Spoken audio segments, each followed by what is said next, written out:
Hello students, आज के इस वीडियो लेक्चर के द्वारा हम लोग नेम रिएक्शन को पढ़ने जा रहे हैं। नेम रिएक्शन ऐसा सेक्शन है कि प्रत्येक एग्ज़ाम में उससे क्वेश्चंस रहता ही है, चाहे वो आने वाला टर्म 2 का एग्ज़ाम्स हो, जी का एग्ज़ाम्स हो, एडवांस का एग्ज़ाम्स हो, नीट का एग्ज़ाम्स हो, क्वेश्चंस उससे रहता ही है। आज के इस वीडियो लेक्चर में हम लोग रिएक्शंस तो सभी पढ़ लेते हैं, लेकिन उसके मैकेनिज्म के बारे में बताएंगे। मैकेनिज्म पढ़ने से बहुत सारा क्रिटिकल क्वेश्चंस जो होते हैं उसका आंसर निकल जाएगा, और उसके बाद वो कहाँ कहाँ से बेसिक क्वेश्चंस बन सकता है उसके बारे में भी हम लोग जानकारी लेंगे। तो आज का वीडियो लेक्चर हम लोग स्टार्ट करें। स्टार्ट करने का फर्स्ट रिएक्शन से है, इसमें स्टार्ट आज करने जा रहे हैं, उसका नाम है राइमर टाइमन रिएक्शन। नोट करना है, राइमर टाइमन रिएक्शन। RXN है, बहुत जगह RTR कहा गया है। इस रिएक्शन का नाम क्या कहा गया? RTR, Rymer टाइमन reaction. देखिए रिएक्शन होता क्या है, एकदम सिंपली समझना है। रिएक्शन जनरली जानते होंगे कि जो सबस्ट्रेट होते हैं, रिएक्टेंट्स होते हैं, रिएजेंट के साथ रिएक्शन करने के बाद प्रोडक्ट बन जाता है। तो रिएक्शंस बेसिकली ये इतना ही होता है। इसमें भी सिंपल जो बोर्ड लेवल में हल्का सा क्वेश्चंस जो आ जाता है उसमें सिंपल पता है कि रिएक्टेंट्स रिएजेंट दिया हुआ है और उसका प्रोडक्ट पूछ रहा है ना। तो इस रिएक्शन में सिंपली होता है क्या कि जो हमारे रिएक्टेंट्स है वो है फेनॉल। फेनॉल रिंग है, इसको फेनॉल रिंग करते हैं, 1 हाइड्रोक्सी बेंजीन है, फेनॉल रिंग है।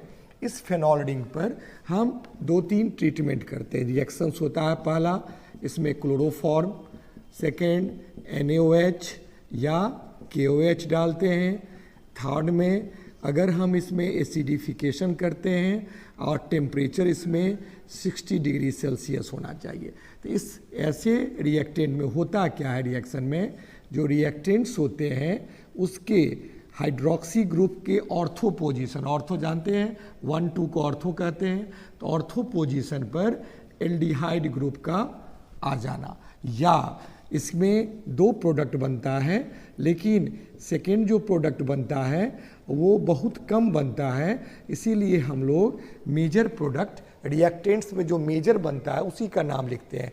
एक्चुअली दोनों बनता है, ऑर्थो एंड पैरा दोनों बनता है, लेकिन ये यहाँ पर मेजर बन जाता है और ये यहाँ पर माइनर, जो हम लोग जानते हैं कि रूल को कंट्राडिक्ट कर रहा है।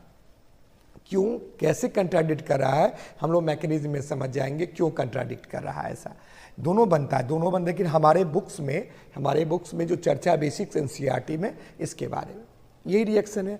फिर एक रिएक्शन ऐसे भी आता है कि अगर इस रिएक्टेंट्स को अगर हम लोग क्या करते हैं, इसको रिएक्शन में यही सेम कंडीशन है, लेकिन कंडीशन ऊपर वाला जितना दिया हुआ है सब कुछ वही है, चारों चीज़ें, लेकिन इसके ऑर्थो पोजीशन पर हम अगर मिथॉक्सी ग्रुप लगा दिए, किस पोजीशन पर? ऑर्थो पोजीशन पर मिथॉक्सी लगा देते हैं, तो यहाँ पर अब मजबूरी है, ऑर्थो पर तो जुड़ नहीं सकता है, तो आप कहाँ पर जुड़ेगा? मिथॉक्सी तो पहले से जोड़ चुके हैं, ब्लॉक कर दिए हैं, अब ये पैरा पोजीशन पर जुड़ेगा। तो ये जो प्रोडक्ट हुआ ये बना, तो यहाँ पर ये मेजर हो जाएगा ये, जबकि इस केस में अगर नहीं दोनों पोजीशन फैसाइल है, शुरू है, अवेलेबल है, तो ये मेजर हो जाएगा। This one is ortho major, para one is minor. Okay, अब क्यों होता है देखो, इसका प्रोडक्ट का नाम तुम जानते होगे, है ना, सभी आदमी जानते, कॉमन चीज़ है। इसका जो ये प्रोडक्ट बनता है इसी का नाम है वेनिलीन। वेनिलीन जानते हैं, वेनिला आइसक्रीम, वेनिलीन प्रोडक्ट बहुत अच्छा ऑर्गेनिक प्रोडक्ट है। इसमें एक स्पेशल फ्रेगरेंस होता है, स्पेशल फ्रेगरेंस के कारण ये फेमस है। रिएक्शन ऐसे ही होता है ना। और उस रिएक्शन में इस वेनिलीन को और इसमें ऑर्थो में अगर दे दिए तो ग्वाइल एकॉल, ये एक रिएजेंट है, उस रिएजेंट से हम लोग वेनिलीन में कन्वर्ट कर देते हैं। सिंपली जो हमारा NCERT डाले हुआ है, NCERT क्या किए हुआ है कि यहाँ पर फेनॉल में उसका जो रिएक्शन कंडीशन है NaOH लिया है और ये क्या कर दिया है, यहाँ पर फेनॉक्साइड आयन जनरेट कर दिया है, यहाँ पर माइनस है, और फेनॉक्साइड आयन जनरेट करने के बाद यहाँ पर ONA O प्लस है ना, O माइनस Na प्लस और CH Cl3 लिए हैं। इससे क्या हुआ है, इस पोजीशन पर O माइनस प्लस तो है ही, इस पोजीशन पर CH Cl2 आ गया है।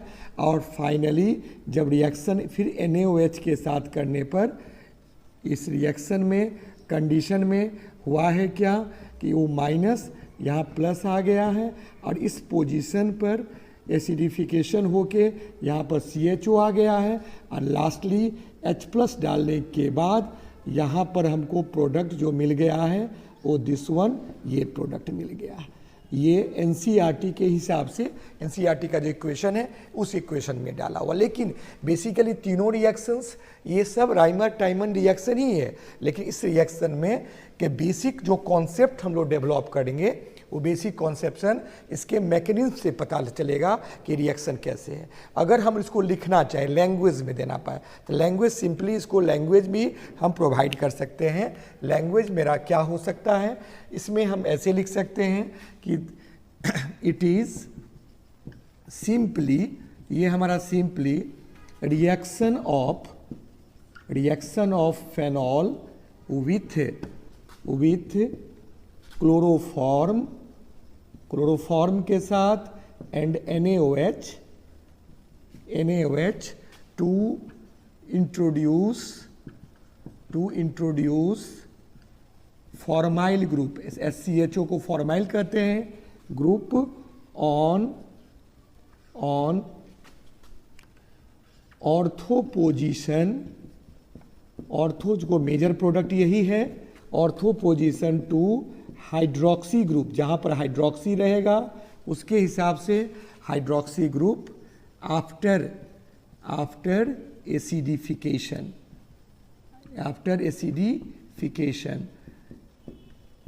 टू प्रोड्यूस, इसके कंपाउंड का बहुत फेमस नाम है ना, सैलिसाइलडिहाइड। यही बहुत फेमस, बहुत अच्छा फ्रेगरेंस वाला कंपाउंड है, इसको इंट्रोड्यूस करना। लैंग्वेज के तौर पर हम लोग ऐसे ही इसको लिख सकते हैं। ये लैंग्वेजेटिक हुआ, ये हमारा बेसिक क्वेश्चंस हुआ, ये भी उसका एक कंडीशंस हुआ, ये NCERT का इक्वेशंस हुआ। लेकिन सारे इक्वेशंस एक स्टैंडर्डेशन को नहीं जनरेट कर रहा। उस स्टैंडर्ड्स को जनरेट करने के लिए हम लोग इसका क्या मैकेनिज्म पर विचार करेंगे कि मैकेनिज्म कैसे होगा। अब इसका फटाफट स्क्रीनशॉट ले लेना है और उसके बाद फिर आगे बढ़ते हैं इसके मैकेनिज्म सेक्शन। अब इस रिएक्शन का हम लोग मैकेनिज्म जानना शुरू करते, काफ़ी इंपॉर्टेंट है मैकेनिज्म। मैकेनिज्म एक्चुअली बैकबोन है किसी भी केमिकल रिएक्शन का। बिना बैकबोन का जानते हो कुछ नहीं हो सकता, कि रिएक्शन को रटना नहीं है, कभी भी कोई रिएक्शन को रटना नहीं, समझना है। अब यही रिएक्शन का क्या मैकेनिज्म है। मैकेनिज्म में सबसे पहले होता है कि फर्स्ट स्टेप में, वैसे स्टेपिंग अगर करेंगे हम लोग तो जनरेशन ऑफ हमारा क्या चीज़ का, जनरेशन ऑफ इलेक्ट्रोफाइल, इलेक्ट्रोफाइल को जनरेट करना है। जनरेशन ऑफ क्या, इलेक्ट्रोफाइल। अब क्या इलेक्ट्रोफाइल बन रहा है इस रिएक्शन में देखना है। देखो इस रिएक्शन में क्या है, अभी हम लोग देखे हैं कि क्लोरोफॉर्म है, मेन इंपॉर्टेंट जो केमिकल्स है इसका क्या है बता, क्लोरोफॉर्म। क्लोरोफॉर्म बहुत इंपॉर्टेंट केमिकल है ना, एनेस्थेटिक एजेंट है। और ये बेसिक एक्वस मीडियम में हो रहा, तो एक्वस मीडियम में क्या आया, OH माइनस इलेक्ट्रॉन रिच है। ये क्या किया, रिच इस H पर जाना शुरू किया। H पर क्यों, H को अपनी तरफ अट्रैक्ट करना शुरू किया, और इस अट्रैक्ट करने के कारण ये क्या किया, H अपना इलेक्ट्रॉन कार्बन को प्रोवाइड किया, क्योंकि कार्बन पर इलेक्ट्रॉन विड्रॉइंग ग्रुप लगा हुआ है। तो इसका हाइड्रोजन का जो इलेक्ट्रॉन शिफ्ट कर गया कार्बन की तरफ, तो इस पर प्लस आ गया, तो यहाँ OH और H प्लस, तो यहाँ निकल के आ गया, माइनस हो गया क्या चीज़, H2O। और जब ये माइनस H2O हो गया, ये दोनों इलेक्ट्रॉन यहाँ पर आ गया। तो कार्बन पर तो 3 क्लोरीन है ही, इस 3 क्लोरीन के अलावा यहाँ पर 2 इलेक्ट्रॉन आ गया, 2 इलेक्ट्रॉन, दोनों इलेक्ट्रॉन यहाँ पर आ गया। अब देखो कार्बन पर तो 4 ही इलेक्ट्रॉन होना चाहिए, तो 3 इलेक्ट्रॉन तो बॉन्ड में एंगेज है, और 2 इलेक्ट्रॉन हो गया तो 5 हो गया, इसलिए इस पर ऊपर कौन चार्ज आ जाएगा, माइनस। ये माइनस चार्ज आ गया। अब इस माइनस चार्ज को वो क्या करेगा, स्टेबलाइज करना चाहेगा। कैसे करना चाहेगा कि हम जानते हैं chlorine is best leaving group है, अच्छा लीविंग ग्रुप होने के कारण ये अपने इलेक्ट्रॉन को लेते हुए Cl- के रूप में निकला। और जब ये Cl- निकल गया तो यहाँ बना क्या, यहाँ से रिमूव हो रहा है Cl-, और Cl- जब ये रिमूव हो रहा है तो कार्बन पर दोनों क्लोरीन बच गया, है ना, और ये इलेक्ट्रॉन लेके रिमूव हो गया, तो यहाँ जो इलेक्ट्रॉन डेंसिटी बढ़ा हुआ था वो नॉर्मलाइज हो गया। अब यहाँ पर 2 इलेक्ट्रॉन आ गया। इसी को हम लोग कहते हैं डाइक्लोरोकार्बीन। इट इज़ कॉल्ड क्या, इट इज़ कॉल्ड डाइक्लोरोकार्बीन। यही डाइक्लोरोकार्बीन हमारा क्या हो गया, इंटरमीडिएट हो गया, कार्बीन इंटरमीडिएट। बहुत इंपॉर्टेंट इंटरमीडिएट क्वेश्चन यहाँ से बन जाता है का राइमर टाइमन रिएक्शन में RTR में इंटरमीडिएट क्या बना, तो क्या बना, डाइक्लोरोकार्बीन, कार्बीन का फॉर्मेशन हुआ। अब सेकेंड में है अब अटैकिंग ऑफ, जो बना है इलेक्ट्रोफाइल वो अटैक करेगा। अटैकिंग ऑफ किसका, इलेक्ट्रोफाइल E+ कहते हैं उसको, ऑन किस पे, फेनॉल रिंग। अब फेनॉल रिंग पर ये अटैक करेगा। हाउ, कैसे, अब देखें, देखना है, बहुत सिंपल सा क्वेश्चन है, यहाँ पर ध्यान देना है। फेनॉल हम लोग जान रहे हैं बेंजीन पर OH फेनॉल है।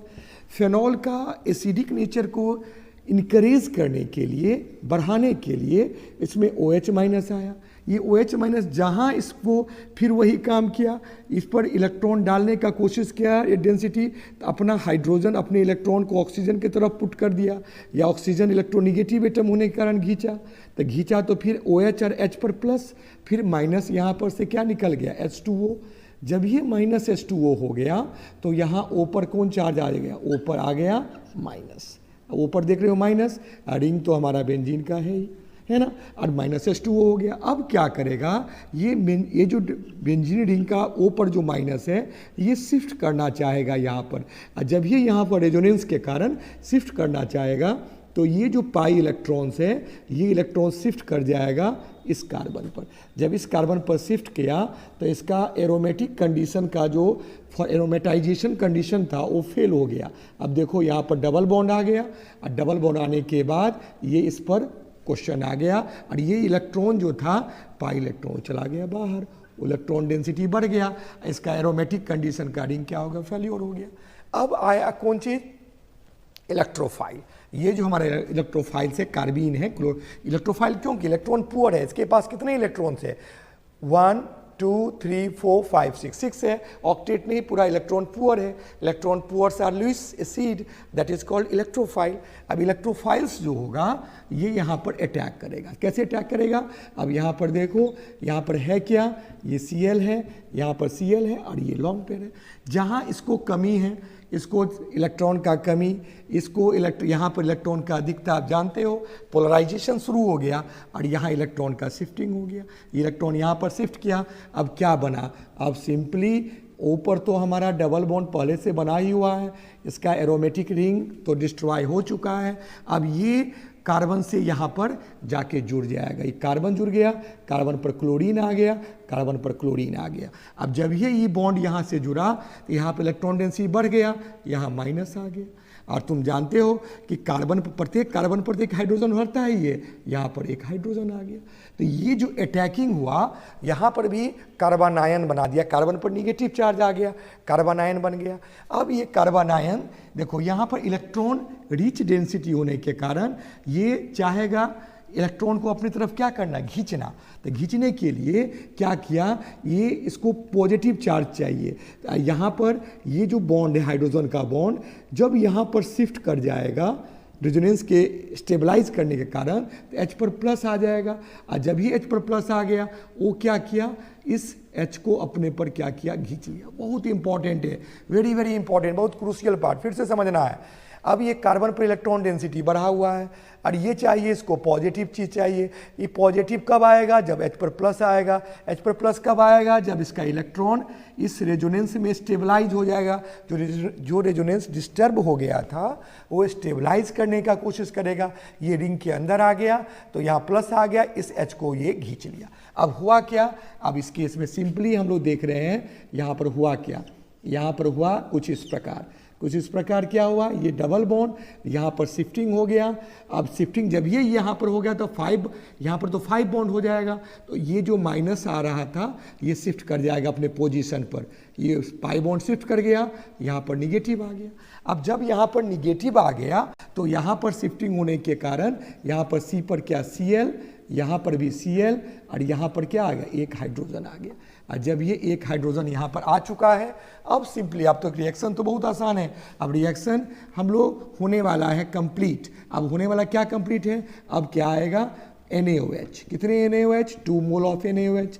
तुम जा रहे हो OH इलेक्ट्रॉन डेंसिटी है, इस पर OH माइनस होता है, यहाँ माइनस है, और ये इलेक्ट्रॉन रिच है, और क्लोरीन हुआ क्या, लिविंग ग्रुप, ये बहुत अच्छे से हटेगा, ये भी यहाँ से हटेगा, और यहाँ पर दोनों OH जाके जुड़ गया। तो कौन रिएक्शन हो गया, न्यूक्लियोफिलिक सब्स्टिट्यूशन, SN रिएक्शन हो गया। अब यहाँ पर ये निकला, जो माइनस होके निकला, तो यहाँ पर क्या है, Na पर क्या है, प्लस प्लस, तो 2NaCl क्या बन के निकल गया।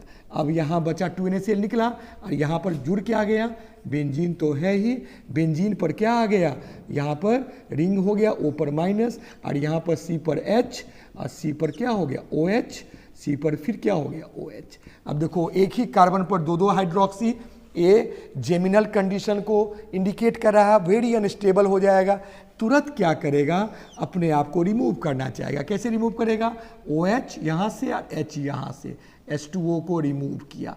जब ये H2 को रिमूव, तो इसका इलेक्ट्रॉन डेंसिटी यहाँ पर शिफ्ट कर गया, तो यहाँ बना क्या, बेंजीन तो है ही, बेंजीन के कार्बन पर, यहाँ कार्बन है, ये कार्बन पर क्या H आया, यहाँ पर डबल बॉन्ड O आया, और यहाँ O पर क्या हो गया बताओ, माइनस आया।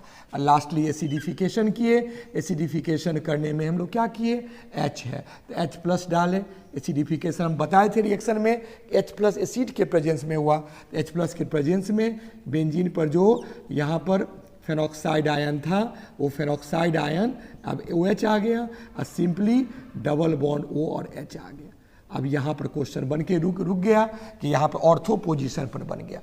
अब क्वेश्चन उठा कि ऑर्थो पोजीशन वाला ही मेजर क्यों, पैरा क्यों नहीं होगा, तो यहाँ पर क्योंकि जब रेजोनेंस स्टेबलाइज होगा तो ortho para directing hydroxy group है, दोनों पर होना चाहिए, क्योंकि यहाँ पर O और यहाँ के H के बीच में एक बॉन्ड बन जाएगा। इस बॉन्ड का नाम है intra molecular hydrogen bond, chelate.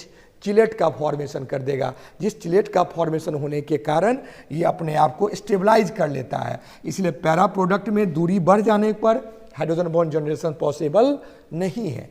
इसलिए ये जो होगा, ये जो प्रोडक्ट यहाँ पर हाइड्रोजन बॉन्डिंग का जो प्रोडक्ट बना, दिस वन इज क्या, major product, that is called ortho hydroxy. इसी का नाम हो गया ऑर्थो हाइड्रोक्सी सैलिसाइलडिहाइड। सैली क्या हो गया, ऑर्थो हाइड्रोक्सी, ऑर्थो पर हाइड्रोक्सी है, और यहाँ पर इसे बेंजल डिहाइड भी कह सकते हैं। यहाँ पर फेमस नाम इसका नाम ऐसे होगा बेंजल डिहाइड, और इसी को बेंजल डिहाइड को बहुत फेमस नाम हो गया सैलिसाइलल डिहाइड का ये फॉर्मेशन कर दिया। कई क्वेश्चन इससे बन जाता है। सबसे पहला क्वेश्चन, ऑर्थो ही क्यों मेजर, ऑर्थो क्योंकि ड्यू टू कौन बॉन्डिंग, हाइड्रोजन बॉन्डिंग। यहाँ पर की पॉइंट क्या हो गया, HB, वो भी कैसा, इंटरा, इंटर नहीं, इंट्रा HB, ये की पॉइंट हुआ। इसके कारण ये बन सकता है, कौन सा इंटरमीडिएट बना, तो कार्बीन बना। कार्बीन में क्या क्या इसका हाइब्रिडाइजेशन होगा, तो 1 सिग्मा, सेकेंड सिग्मा और एक लॉन पेयर, तो बॉन्ड पेयर कितना हो गया 2, लॉन पेयर कितना हो गया 1, तो इलेक्ट्रॉन पेयर कितना हो गया 3 में कौन सा हाइब्रिडेशन, sp2 बन गया। ये भी क्वेश्चन आ सकता है। यहाँ से कई तरह के क्वेश्चंस बन जाते हैं, कौन स्टेबलाइज करता है, कौन डीस्टेबलाइज करता है, सारा क्वेश्चन को हम एक्सप्लेन कर सकते हैं। तो उम्मीद कर रहे हैं कि इस रिएक्शन में को तुम लोग समझे होगे, दिमाग में गया होगा। अगर कोई प्रॉब्लम है, कोई भी दिक्कत है, तो ज़रूर इसके कमेंट बॉक्स में अपना प्रॉब्लम को देना है, उसको हम कोशिश करेंगे मैक्सिमम हद तक उसको सॉर्ट आउट कर दे। कुछ क्वेश्चन भी हम डिस्क्रिप्शन बॉक्स में डाल देते हैं, उसको ट्राई करना है, बनाना है, जो बोर्ड लेवल या कंपटीशन लेवल दोनों के लिए होगा, वो क्वेश्चन को भी बनाना है और वीडियो को कंप्लीटली बढ़िया से देखना। अगर वीडियो अच्छा लगा होगा तो ज़रूर इसको लाइक और शेयर ज़रूर करना। Thank you for complete watching.